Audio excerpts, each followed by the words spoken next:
Hey everyone, this is the Tennis and Bagels podcast. Andre couldn't join us today, so today I'm just here with Vanch, and we are going to be talking all things Del Potro. Vanch, how are you doing? I'm doing really good. This is definitely a very intriguing episode. I'm really looking forward to it. Definitely a bit sad and emotional by the news, but yeah, hopefully we'll be able to do the great Juan Martín Del Potro justice today. Yeah, and it won't be easy because he had quite a career. But before we get into that, I guess did you watch his match against Delbonis, and how are you feeling during it? Yeah, I did. I did manage to catch quite a bit of it.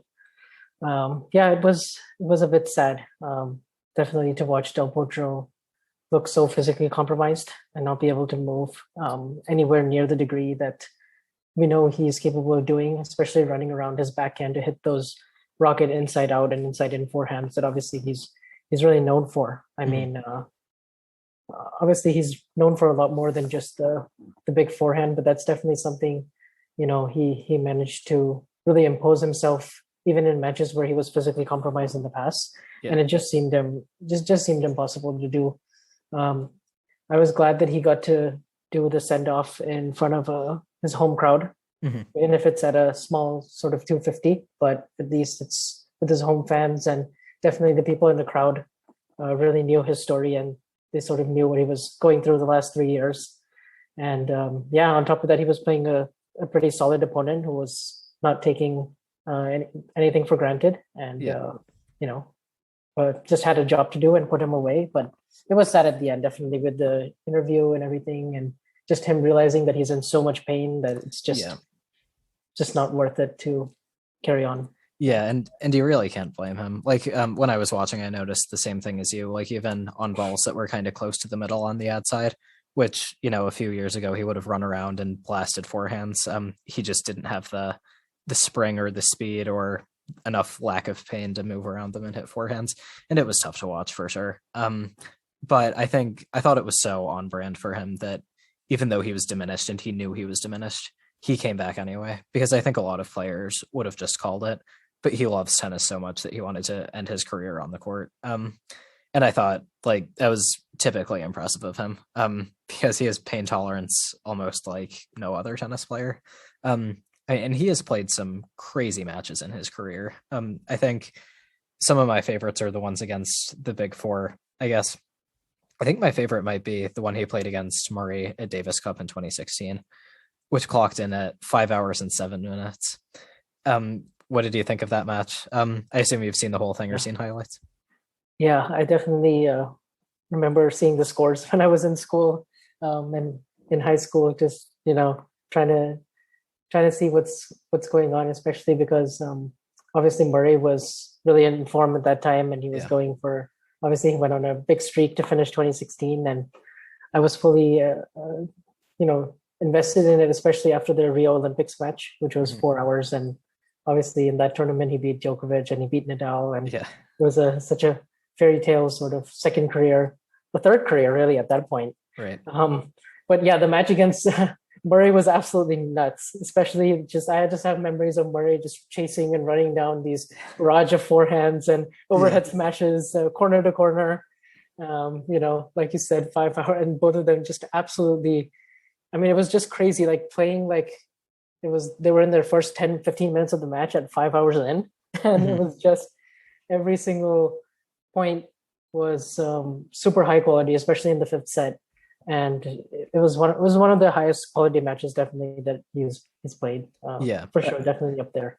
I remember the first time I watched the highlights, I saw that he went down 2 sets to one. And I was thinking, and this was way back when I didn't know all that much about tennis, but I knew that Murray was really good. And I had seen some clips of Del Potro where he kind of looks tired. And so I thought to myself, like, Murray is definitely winning this match because he's ahead. And Del Potro is going to get tired. Like, physically, he's not going to be able to come back. And then when I saw him win at the end and I saw 5 hours and 7 minutes on the clock, I just couldn't believe it. And there are a couple, and it made me realize, like, okay, this guy is really special. And there are a couple of points in that match that are just wild. Like the point he plays at 3-all break point to get the break in the fifth. Murray hits a huge serve, comes in and hits a volley on top of the net. but he goes to Del Potro's forehand. So on the dead run, Del Potro hits a passing shot winner down the line. And when he pumps his fist, he almost smirks a little bit, like kind of a knowing smile, because that's his trademark. And it was a crazy shot. He's the only one who could have hit that shot at that insane pace. And he knew it. And that was pretty fun to watch. Yeah, I mean, the combination of racket head speed that he gets on the dead run to be able to hit those forehands, you know, both cross court and down the line from a running position at 110 plus miles per hour, like consistently. I mean, it's just a joke.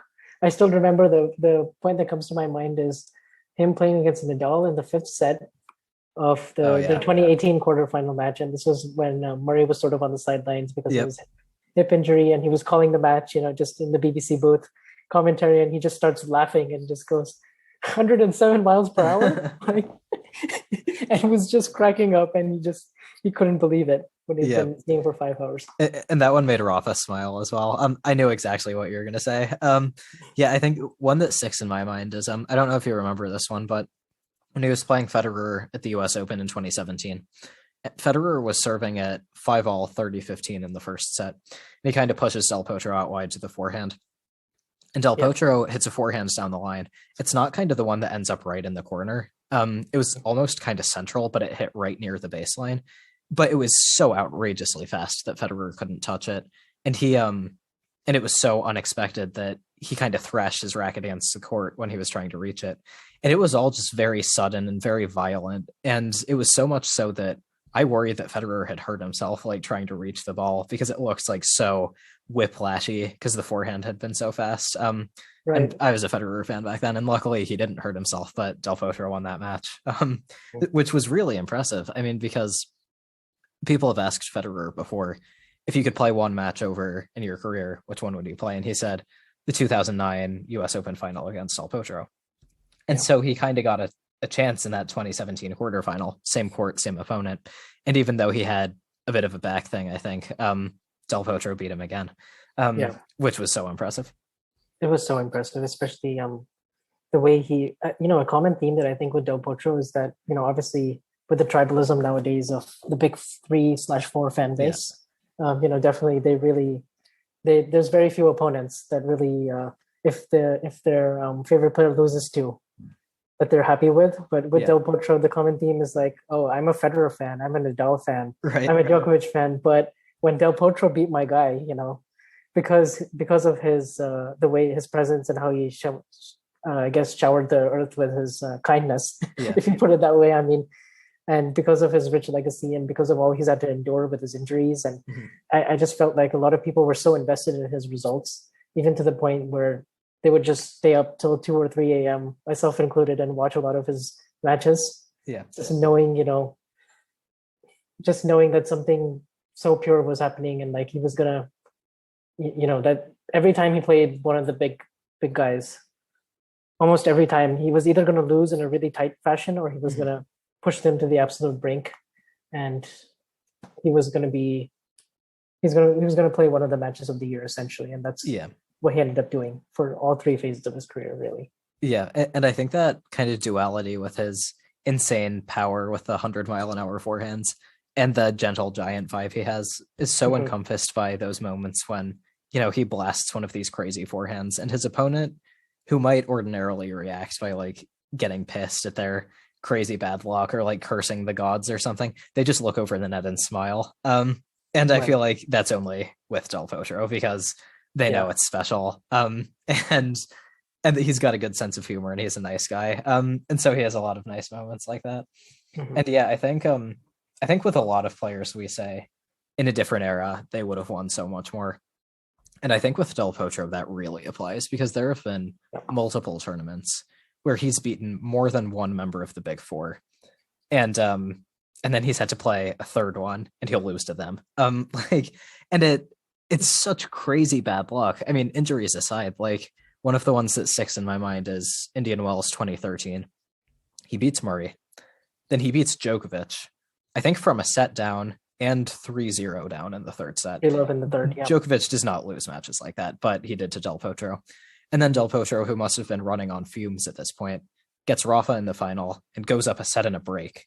And then finally runs out of gas and loses from there. But it's like, He beat Murray, beat Djokovic, and then almost beat Rafa. Can you imagine if he had beaten all three of them? And then he almost did it again at the Rio Olympics because he beat Djokovic.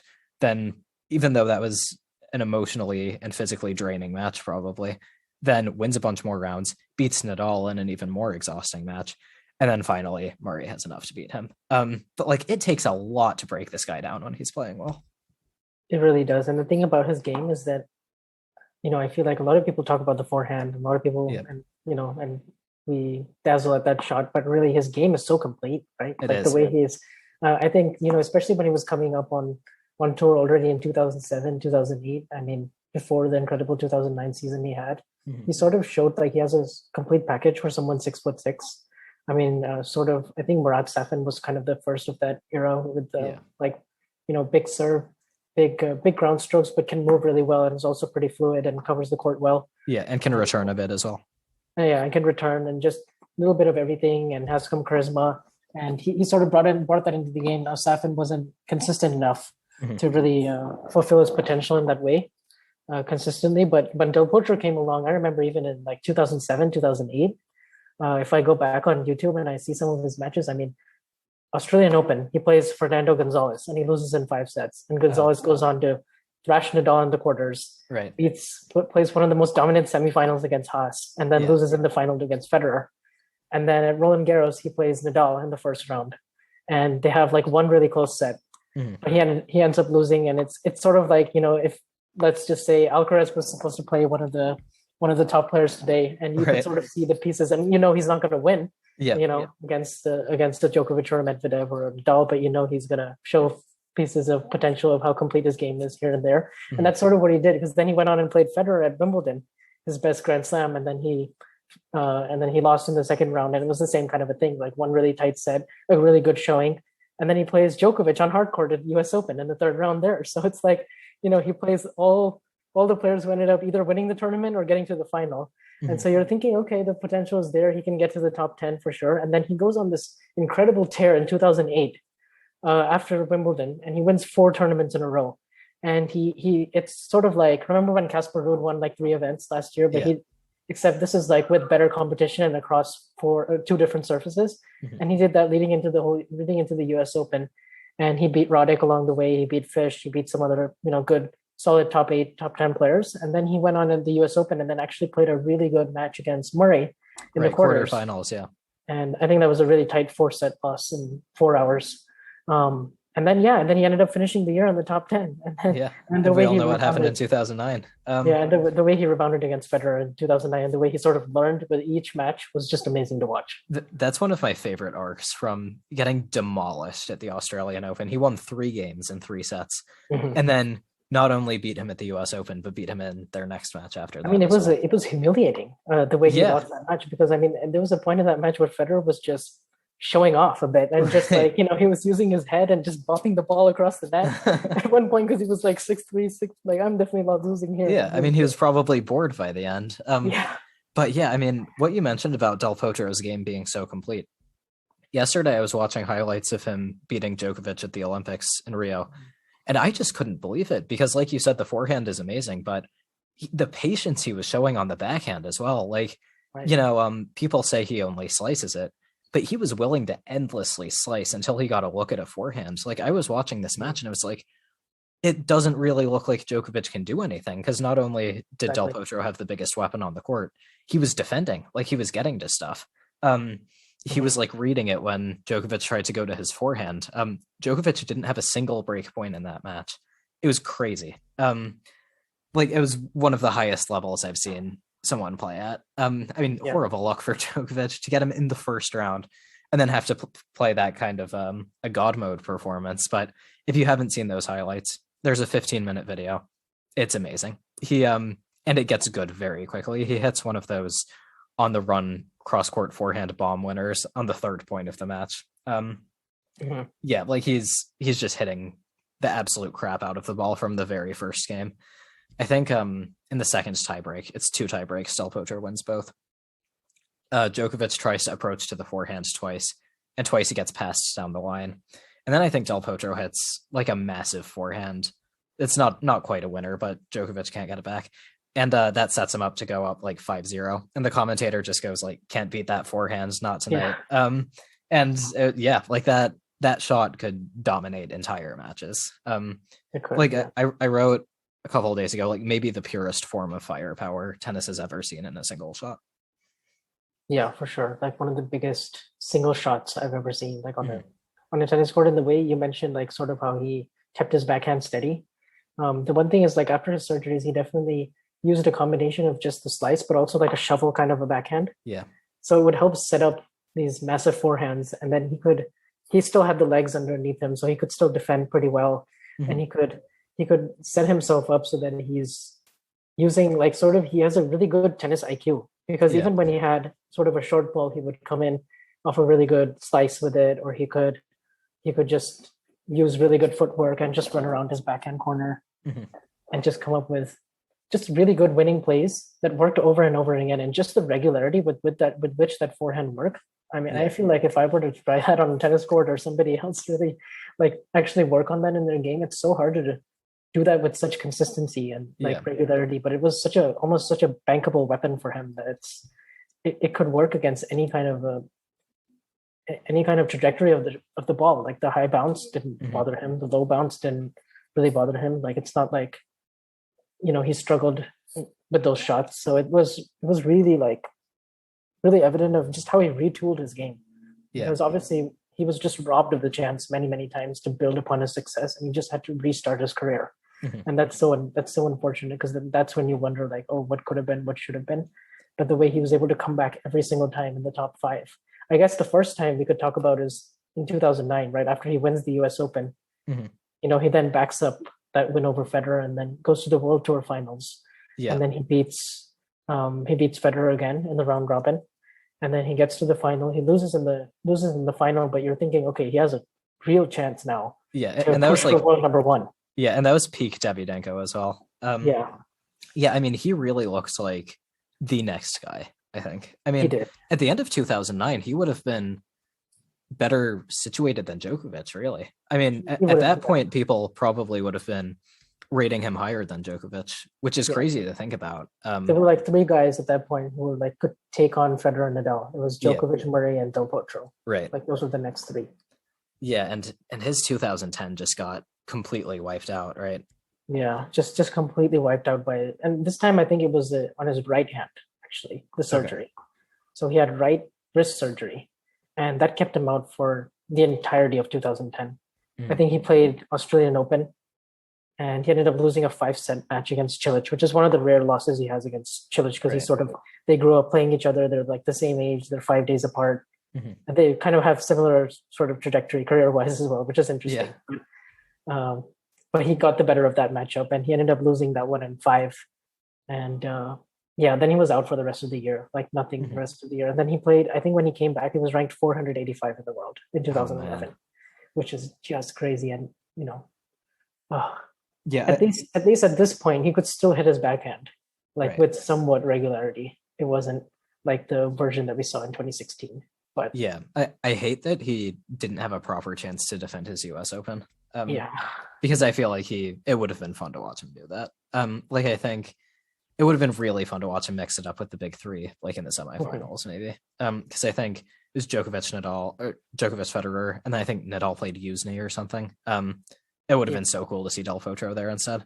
But yeah, I mean, the 2009 US Open, I believe that's the only major in the Open era, right, where the big 3 have made to the semis. And none of them ended up winning. So that's pretty insane. And the way I know Nadal was obviously struggling with a bit of an abdominal tear. Right. In the but 6-2, 6-2, 6-2. Like that's massive. That is him. That is utterly annihilation. That's like the fewest number of games Nadal has ever lost. I mean, in a major, and he's played 63 of them in his career. Right. So like, and the way he stole that final from Federer, because he should not have won that match. Federer had break points to go up 6-3, 4-1, double break in the second. And serve for the second set as well. Yeah, had 30 love at 5-4, and then he was up 2-1. He had break points in the 4th set, and Del Potro eventually had to play a tie break for his life. And he won all of it. Like some of the forehands he hit in that match as well were unbelievable. I mean, I Really, think I said this on Murray Musings, but I feel like Del Potro was the only one who Federer has tried to like trade forehands with, and it doesn't work out. Um, it doesn't and work. Yeah, like the way I always think of it is like Federer is trying to prove that he is a better forehand.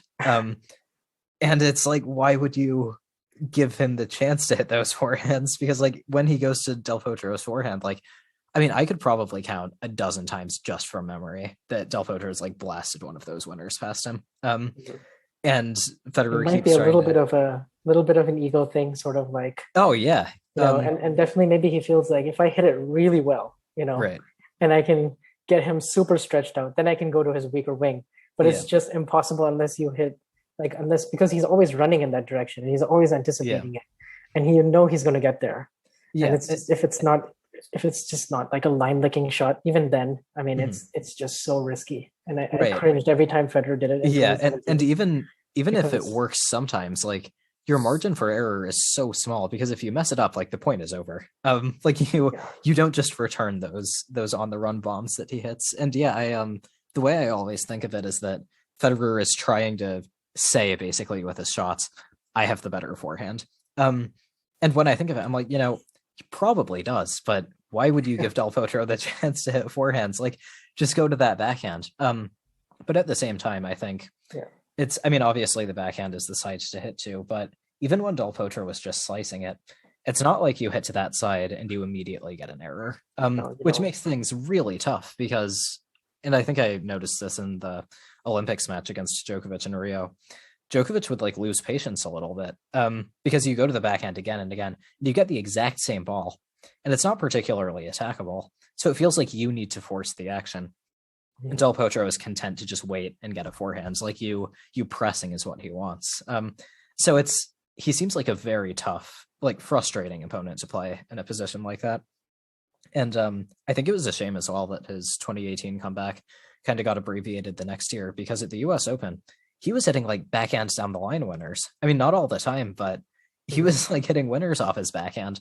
And when He he's was, yeah. doing that, there's no place to go. I mean, obviously, still preferable to go to the backhand, but he could just be a nightmare from anywhere. The best thing you can really do with that situation is just try to use variety and Yeah, keep mixing it up while going to his backhand. Like give him mhm, one really short, give him one that's a little bit more pacey and has more height over it. yeah, But it's just so difficult because it's not like I mean, he's not the most comfortable at net, but he's so good at transitioning still yeah, because he can read that play and he's pretty quick and he has good reach, good feel and touch at the net. I mean, yeah. I mean, he's even huge. yesterday against Still Bonus, there was that one point where he actually chased down a drop shot and he somehow Mhm. managed to put away a volley in the open court, and Yeah, everybody was just going losing their crazy. minds. Like, Yeah, yeah. I mean, I think drop shotting him is a good play no matter how he is physically.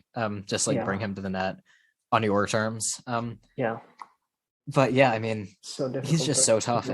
and against Federer, when you're attacking his backhand, the play is kind of like you don't want to go there on every shot. Like you want to give him like one random forehand to mix it up and then go back to the backhand. So you don't let him get in the backhand rhythm. But with Del Potro, if you try to mix it up once, he can kill you on that one shot. So you really have Yeah, to stay so tactically disciplined and keep him on that side. And it's yeah. really tough to do. And he just seems to get better and better. He sort of has that Wawrinka like quality as well. Yeah. In terms of like he raises the stakes when he plays the big three, and the longer the matches to go. It's not like he physically fades away. He Right. actually tends to get stronger quite sometimes. That's why we see him come back from 2 sets to one down, like against Murray and against Federer. He's able Mhm. to stay with these guys and manage his energy levels. And he's actually one of the fewer guys who, you know, tends to sometimes look tired in between points or, in between sets. And you kind of think, okay, I sort of have him. The match that comes to my mind is Team Oh US yeah. in 2017. And it was, I mean, he's sick. He's like battling flu and he's Right. like 2 sets down and Team is dominating him. And you're thinking, okay, it would have been nice to see Federer Del Potro again, but Uh-huh. Dominic Thiem, he's coming up, he's a good player, Yeah. we'll see Team versus Federer. And then it Right. goes to the third set, and you're thinking, okay, he looks completely out of it. Okay, he's a good fighter, he'll probably fight, he may sneak out a set, Yeah. but the way he comes back from 2 sets to love down, Oh my god. Um, that set point in the fourth set is one of my favorite things. Because I mean he's up 6-1 in the tiebreak, so he's gonna win anyway. But oh, yeah, Team hits a first serve, Del Potro returns down the middle.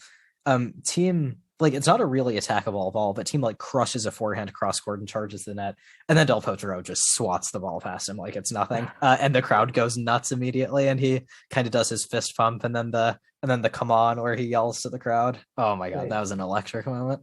Yeah, I still have just images of that come on face where he's just yeah, his mouth is just wide open, and yeah, and I always remember that because his mouth is always open wide, but like he kind of has a small mouth, so it's like the opposite of the Murray thing where his jaw is just on the floor. But yeah, that image is like seared into my mind as well. It's more length than width. Yeah, but yeah, I mean, another one of my favorite matches of his is the 2013 Wimbledon semi with Djokovic, which he was kind of legitimately close to winning. He had a break point in the 5th set, but you rarely see Djokovic pushed that hard. He kind of almost pulled a Novak by saving those match points in the 4th set.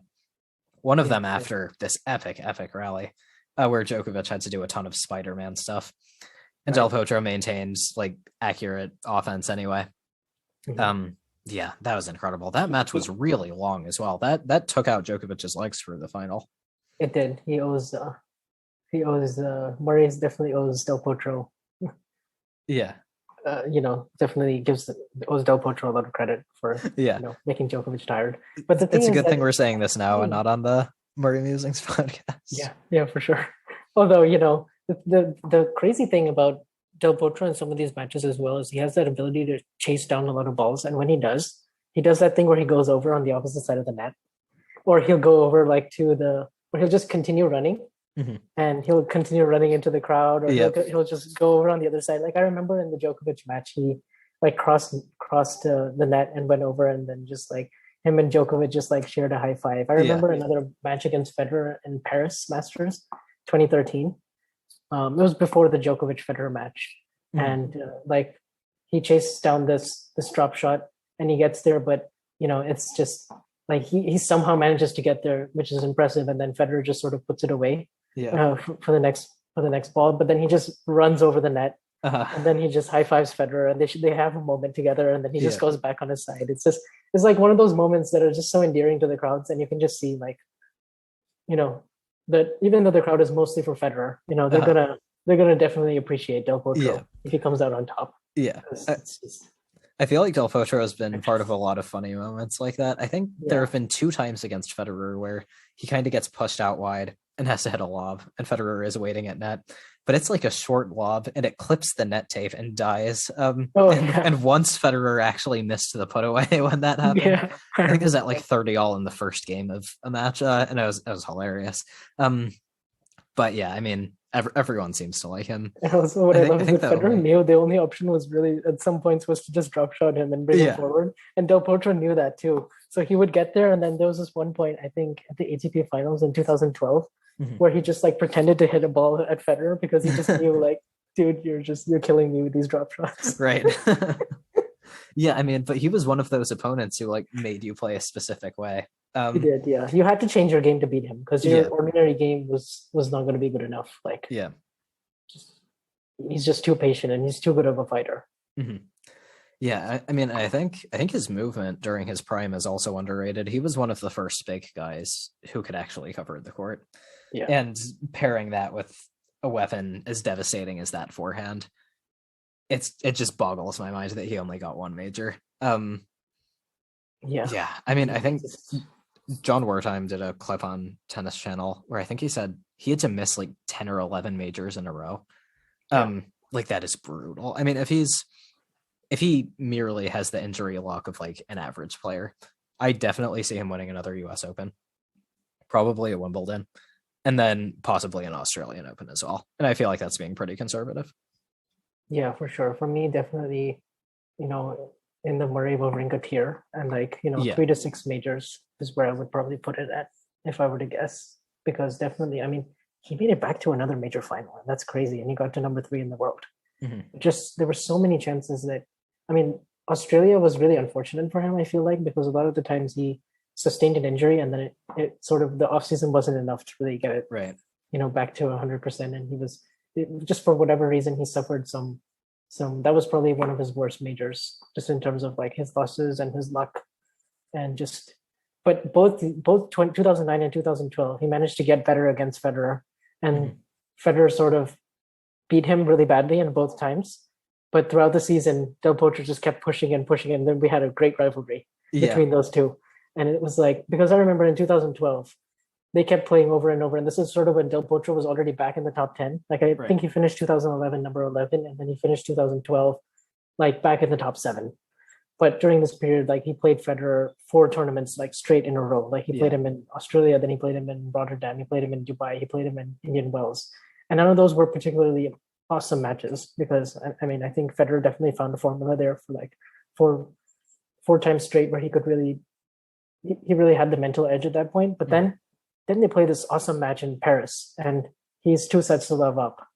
Del Potro is, and he's sort of struggling with a bit of a knee problem, and but still he comes back and he sort of makes Federer work in the 5th, and Federer gets it done. I remember that match was going on simultaneously on one of the outside courts while Djokovic was playing against Tsonga. Oh yeah, I remember that match. There was like both the matches were going on at the same time, and it was that. But really, I remember was their Olympics match on grass. Yeah. Which was 1917 in the 3rd set, I believe the longest ever Olympic match played. And I think Del Potro, like Federer wins the first. Del Potro wins the first set 6-3, and then then the second was a 7-5 tiebreak. Right, and then I think Del Potro had a couple chances to break, and he would have served for the match. But Federer ends up serving well, and he gets out of the game. And then they have this amazingly long 3rd set. What impresses me is that one, he broke Federer one time, and he got it back on serve. Yeah. And then he, there was this look of relief on Federer's face when he ended up winning that match. Oh, yeah. Like just the physical toll that it took on him then. Yeah. To go and play Murray again at the Olympics. Right. I was going to say, again, it took out the semifinalists. Like, but you know what the amazing thing about it is that the next day, Djokovic and Del Potro played. And Del Potro wasn't as physically compromised as, I mean, I know Federer was 30 and, there's all of those. He definitely has an advantage there, but like, he beat Djokovic in the bronze medal match. Like he took him out, and it was straight sets, like 5-4. It wasn't even that. It was pretty straightforward. Yeah, it's unbelievable. I mean, his physical durability when he was healthy is definitely underrated. He could mix it up with those guys. I mean, another match that just boggles my mind was the Indian Wells final in 2018. That's and I didn't watch this when it happened. I was actually taking a tennis lesson, but I was rooting for Federer, and I pulled my phone out of my bag at one point. I saw Federer was serving for it in the 3rd set. It was 5-4, and I was like, okay, he's got it. Like it got hairy like in the 2nd set tiebreak, but like he's gonna win. And then the lesson ends, and I check my phone. I'm like, he's lost in a tiebreak 7-2. Like what happened here? And the answer is that Del Potro happened. He played a great match. He played phenomenally well, and he was the better player really for the first 2 sets. And he probably should have put it away in straights. I remember he had a forehand and he hit it in the net, and that was in the tiebreak. And that was such a high tense competitive match. It was like, both players really wanted it badly. Yeah. Because, I mean, I remember Federer had a lot of frustrated reactions starting that match. Yeah. When I watched it on replay, and Federer was number 1 at this point. This was the last time he's been number 1. And the first set was really straightforward. Like Del Potro, I think, broke to love and then didn't face a break point. And when I watched it on replay, the commentator said, it's almost as if Del Potro is the world number 1 here. And being a Federer fan at the time, I took offense to that and got annoyed. But he was right. Like Del Potro can play number 1s like that and just beat them. I mean, another one is he played Nadal in Shanghai in 2013, which was one of Nadal's best ever purple patches of form on hard courts, and just demolished him. It was like 6-2, 6-4. Never gave him a chance. I don't know if he faced a break point there either. I mean, the things he could do when he was on was just spectacular. Just spectacular. And the Indian Wells final, I mean, like you're right. And I've never seen Federer that frustrated. I mean, the only other time I saw him that frustrated was against Del Potro in 2009. Don't tell me the rules. And it's like only Del Potro could do these things to his opponent. Like, You remember in the Shanghai Masters final when he played after he beat Nadal, he played Djokovic, and Djokovic That like was a just kicks really good the match. scoreboard, and he's just so angry, like how in the Yeah, world is this? it was after this break point that Djokovic had to go up 4-2 in the third, and Del Potro kind of pins him on the ad side with inside out forehands and then rips it Yeah, inside in, and Djokovic like dead run swings his racket, still can't get there. And it was a yeah, winner, and then he, like you said, he just kicks the clock. Djokovic was he got into it with the crowd in that match as well. yeah, he But did. yeah, I mean, it took everything he had to get over the line. Yeah. There's also that one drunk forehand game in that Oh match, my god, that just was in the hilarious. second set, which yeah, That's all time comedy. I have to go back and watch that. It's been a while. Um, but yeah, I mean, yeah, it's nice that Tennis TV has been putting out these Del Potro compilations. I've been watching yeah, a lot of it them. really is. And the thing is, the way he played that tiebreak, it was so fitting because, I mean, he had been in Masters finals before, and he just lost them in a really tight fashion. I remember the first one he played against Murray in the Rogers Cup. Hmm. They had like a couple of tie breaks. Del Potro won the first one, Murray won the second, and then physically Del Potro was a bit gone in the third, Uh-huh. and he ended up losing that. And then there was the 7-6 and third to Djokovic in Shanghai, Right. which didn't go his way. And then he finally gets one that goes his way, and he saves three championship points. And the first one was with a spectacular forehand winner that Federer just couldn't Yeah. do anything I about. mean, that was a perfectly constructed point. Like he hit, I think, an inside in backhand return, and then just kind of slowly opened up the court with his forehand. Like Federer didn't do anything wrong, like you said. Del But Potro just took it afterwards, from him. he really put doubt in Federer's mind. Yeah. And this was a time when Federer really didn't have that much doubt against players that he was facing because he had won 3 of the last 4 majors. He had won 71 of his last 76 matches, getting Mhm. into the. I mean, this was his best career start ever to a season. Yeah. Like he like you said, he'd just been world number one, and he'd done it. He'd become the oldest man to become world number one. He did it in Rotterdam, and he was just carrying this winning streak. And although he wasn't particularly playing his very best that weekend, Mhm. because especially he had to come back in the semis against Chorich and Yeah, I remember being really one ugly. frustrated during that match because he was not playing well and just had to make it Yeah, work. just one ugly and got it done somehow. But then just you could just see the doubt on his face, and just that toll that loss sort of took on Federer because Yeah, I he mean, just wasn't it the same killed the his rest of the season, year. really. Yeah, That was kind of the end of his second prime almost. I think even in the middle of that match, you could see it. Like after that first match point, he got really trigger happy with drop shots. I think tried them on the second and third match points, missed one of them, and the other one was bad. And Del yeah, Potro hit a winner. And then on the break point, he committed the cardinal sin against Djokovic and hit like this inside in forehand that was kind of just down the middle. And I think yeah, everyone knew what was happening, and Del Potro just wound up and bashed it cross court into the corner, and it was a winner. And yeah, after that, Del Potro like barely lost a point. Like he must yeah. have won like 16 of the last 24 points or It something was like crazy. And that. then I remember in the 5-all game, Federer had this like he had this like I know what you're gonna backhand say. Yep. volley and on top of the net, and he just sent it in the direction where Del Potro was running, and Yeah, I mean, and then he just he like just kind of shrugged like, threw his arms out. He was so mad because that yeah, was he the was. one time he actually set up a point properly and like went to the forehand with a ball Del Potro couldn't attack. And Yeah, like he'd done all this work to get this lollipop on top of the net. And Del Potro was waiting on the outside, yeah. like past the alley, and he just flicked it right to him. But that's what he could. That's what Del Potro could do. He could Yeah.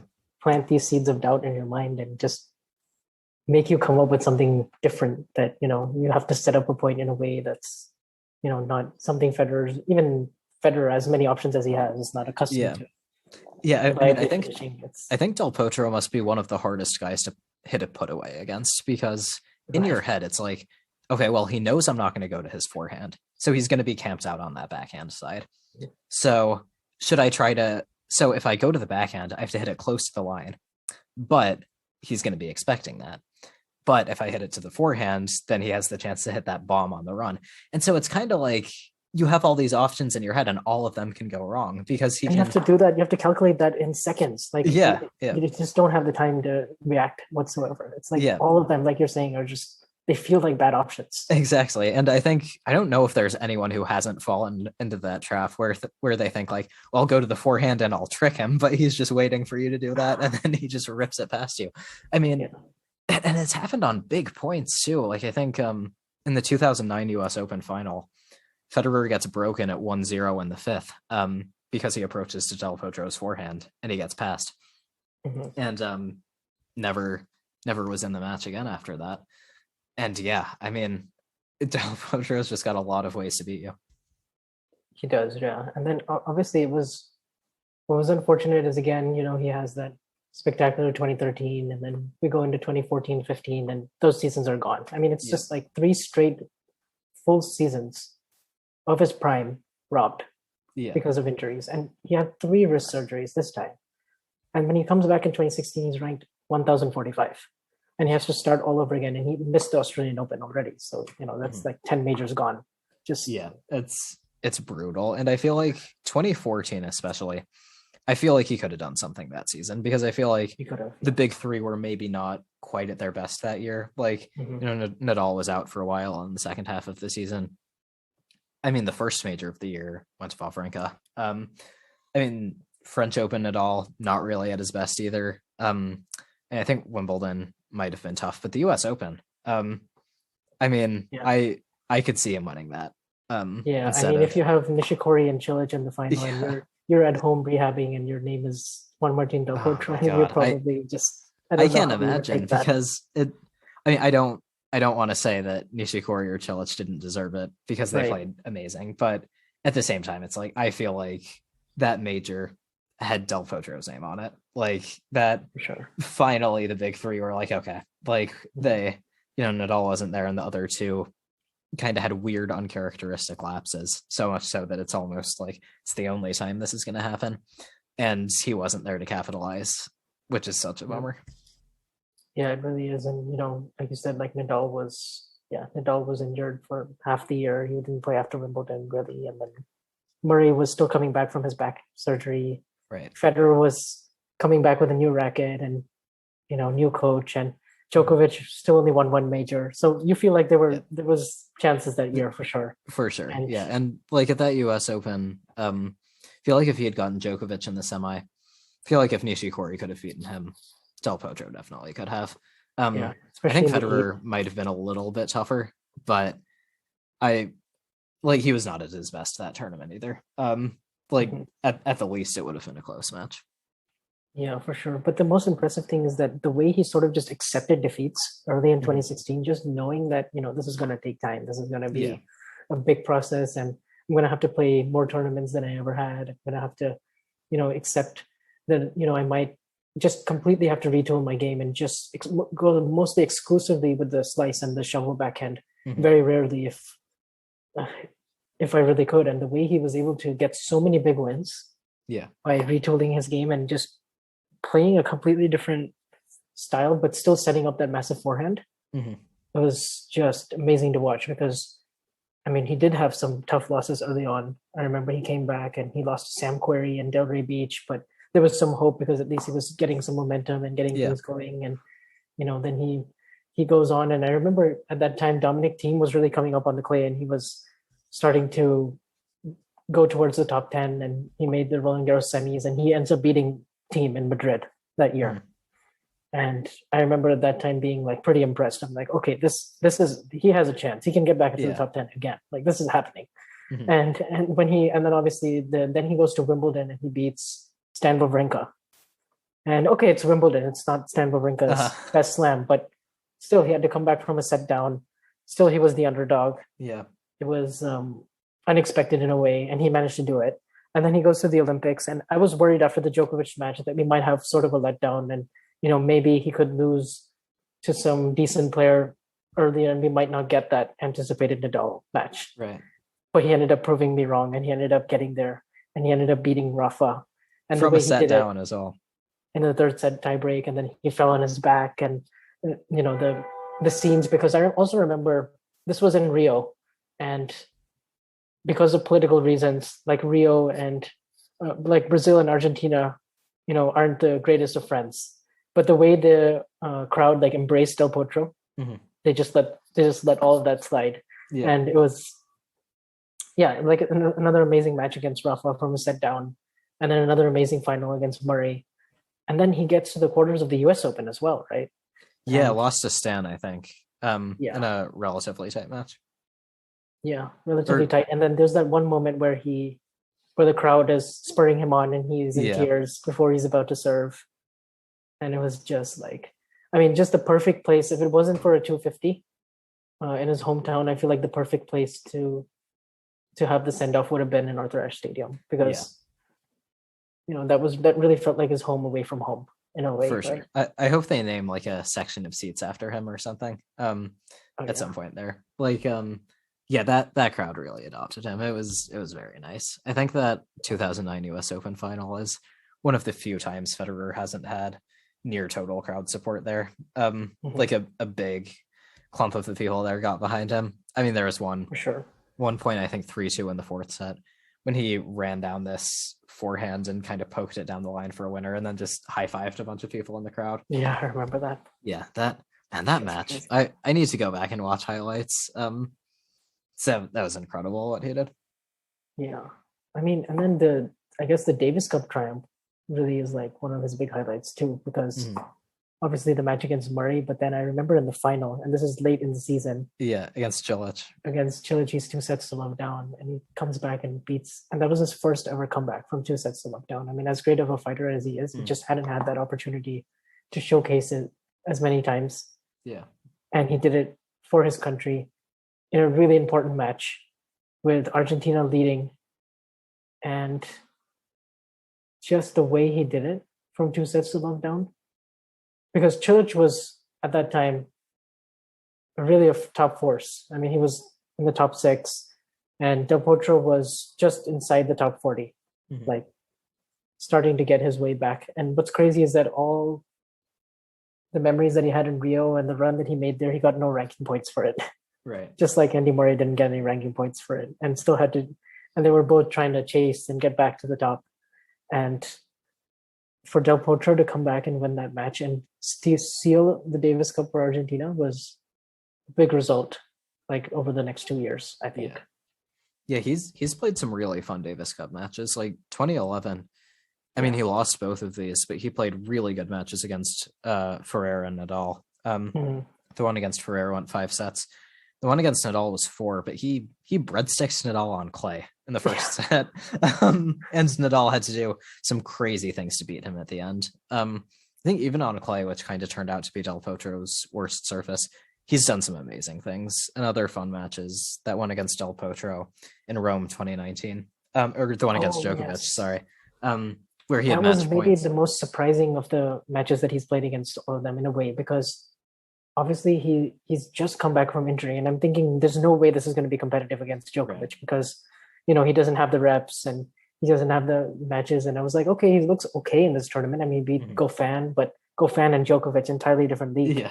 And so you're thinking, okay, hopefully it'll be a nice close two-setter. And Uh, then he goes and he wins the first set, and yeah. then he has a match point in the second set. He had two, I think.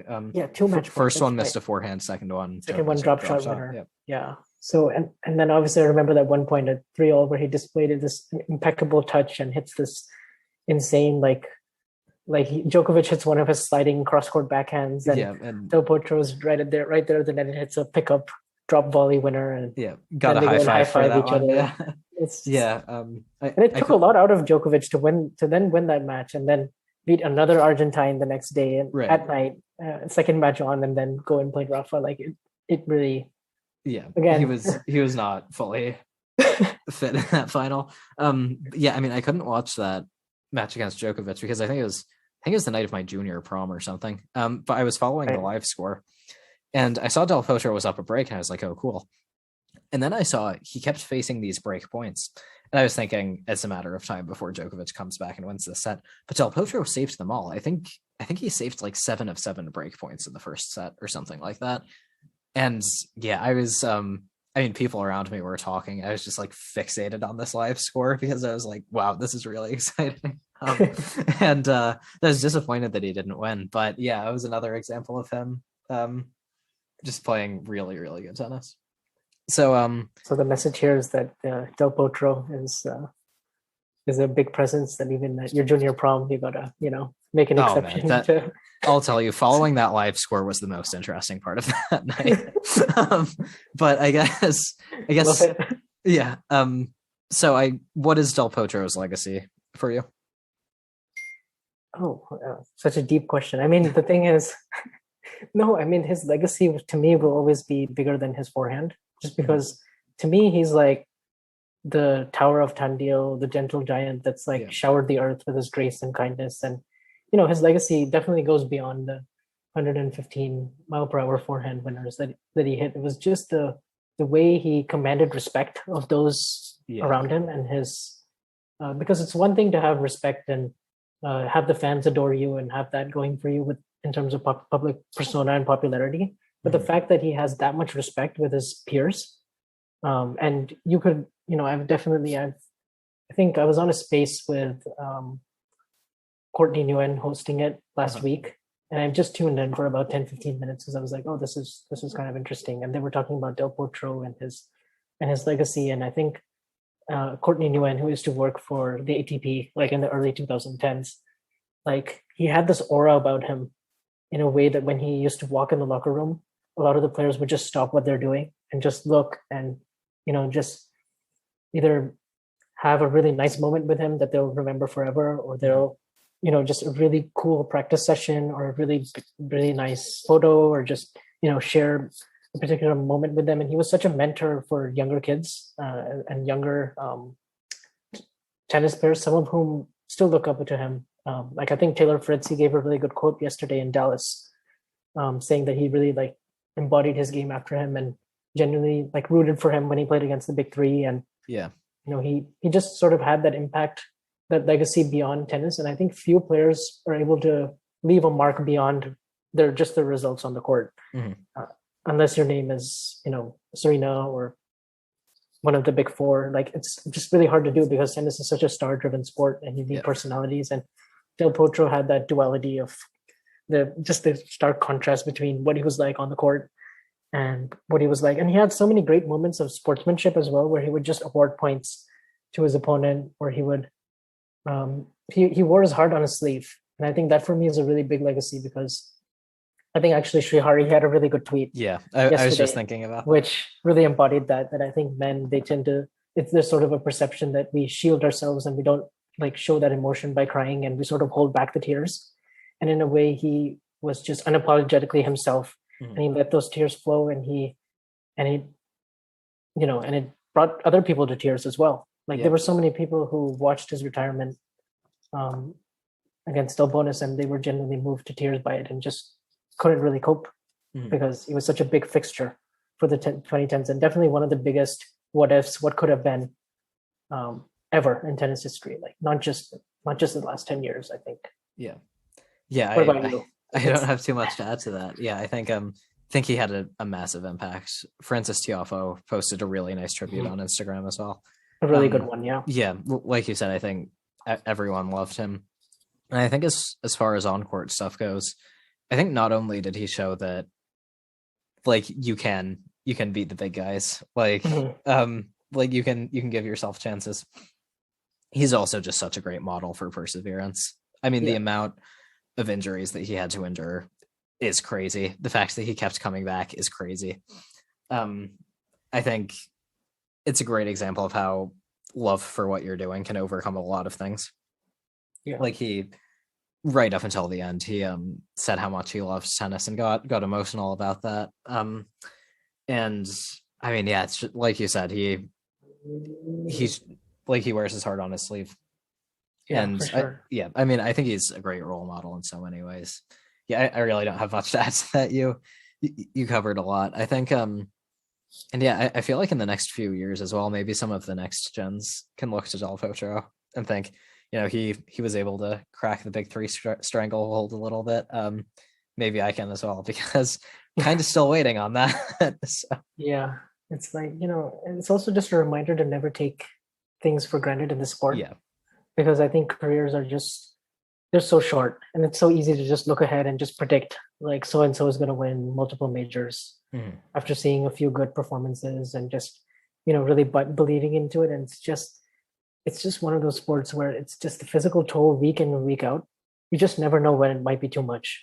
Yeah. And for Del Potro, like when he fell down and he hurt his kneecap in Shanghai 2018 against Borna Coric, it seemed so innocuous at the time. It just seemed like, just sort of a minor thing. He got back up, he got his knee taped, and you're thinking, okay, he's probably going to be out maybe for the rest of the year, but he'll come back and he'll have his moments again. And then, then he actually comes back and he plays well. And then it's like every single time he showed that he was resilient and perseverant enough, something else just got in his way and knocked him out.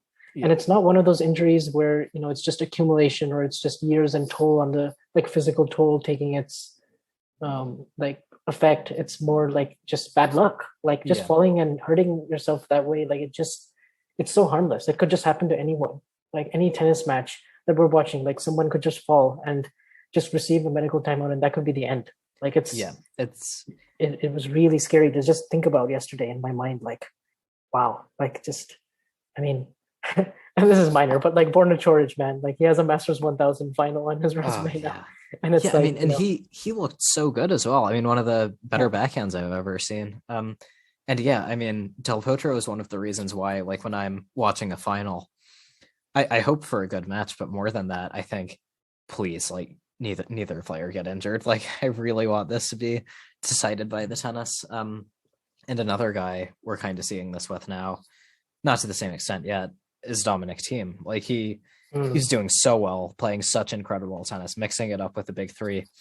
And then right as you start to think it's going to last a while, something hits out of nowhere. And he hasn't been back since he was incredible. All of 2020, going into 2021, he was doing some remarkable things. I think after the World Tour finals in 2020, even though he didn't win, a lot of people were saying he was the best player in the world. And then it really just comes to a stop without much warning. And so, yeah, like you were saying, I think Del Potro is a great example of a reminder to cherish these moments. You don't know how many you're going to get. So squeeze every last drop out of them. Yeah. And I think that's what he did with what he absolutely left everything and more on the court. Yeah.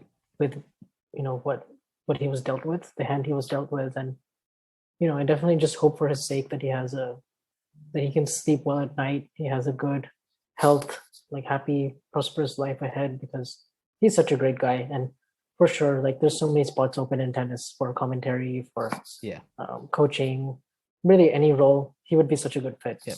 Writers at Popcorn Tennis, perhaps. Oh, yes. The most honorable of them all, right? But I really hope he sticks around tennis in whatever role. I think the sport would definitely be better for it. Right. So to round things out, what is your favorite Del Potro forehand individual shot that he's hit? Oh. There's so many. Yeah. It's just so hard to narrow it down because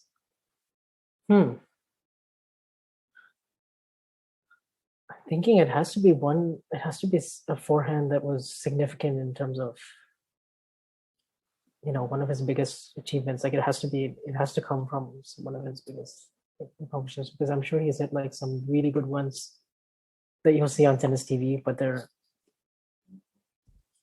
not as defining for his legacy. Yes.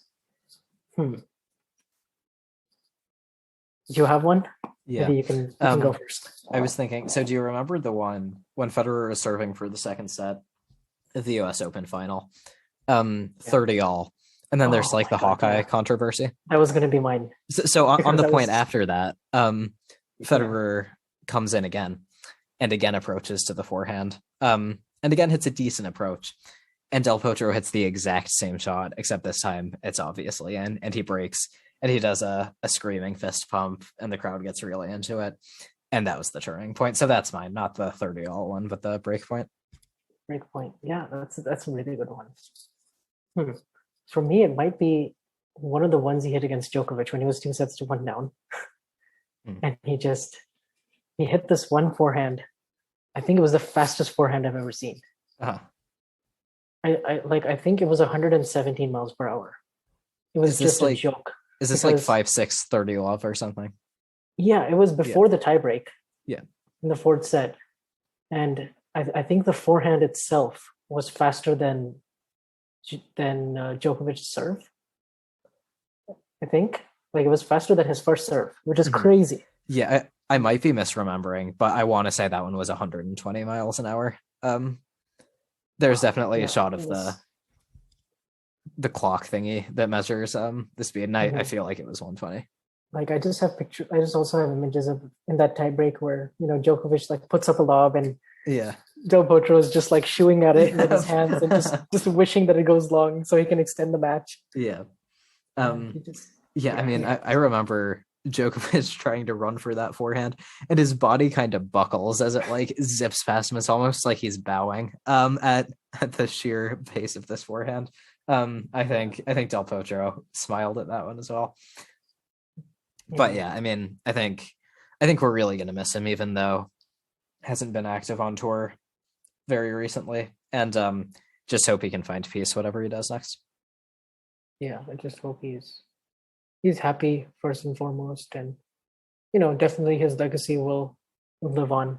And there's so many really good moments that YouTube just captured all of them, and Yeah. that's so great because not even for the big three do we have like every single moment of their early career, but for Del Potro, because we lived through it and we're in the YouTube era, we can go back and we can revisit these awesome moments and Yeah.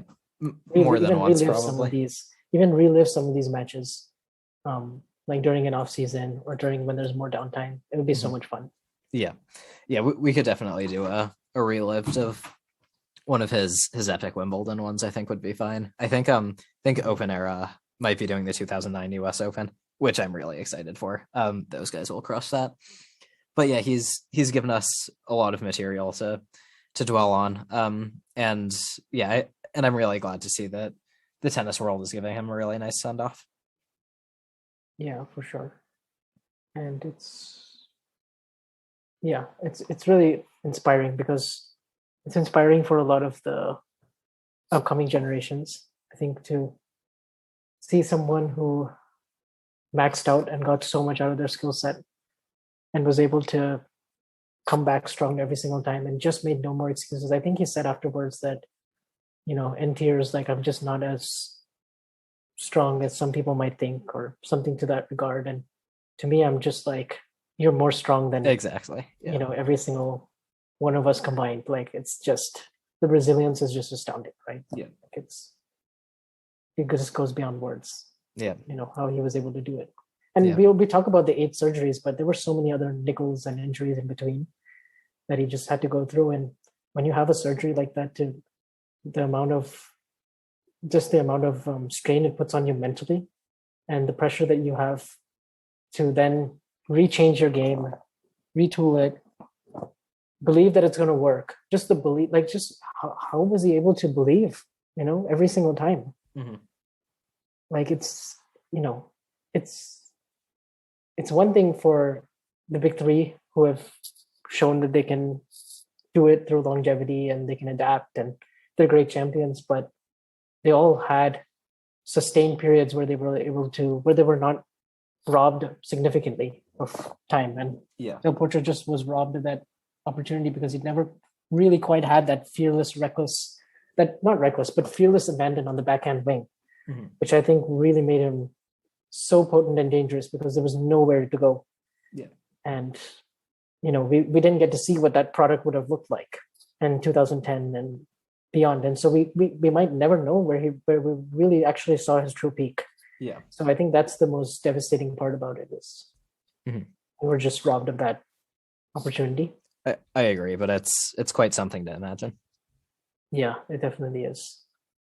Yeah, it's Yeah. it's one of like the surest things that you can definitely say he would have achieved. Gone on and achieved quite a bit more, and it would have been up there, and they would have been sharing the big titles. Mhm. Between 5 players, 6 players max, if you want to include, Yeah. Stan I could career definitely see search. him kind of bumping Stan out of the equation if he were more Right. healthy. But yeah, it could have been a big six for a little bit, which is wild to think about. Yeah. Um, Yeah, I mean, Yeah. I think that's all I have. Is there anything else Yeah, you want to add? I think we've pretty much covered it. Like Yeah, it's like as good as we can, as good of a job we could do in 1 hour. yeah, It's the rest is just up to us to imagine. yeah.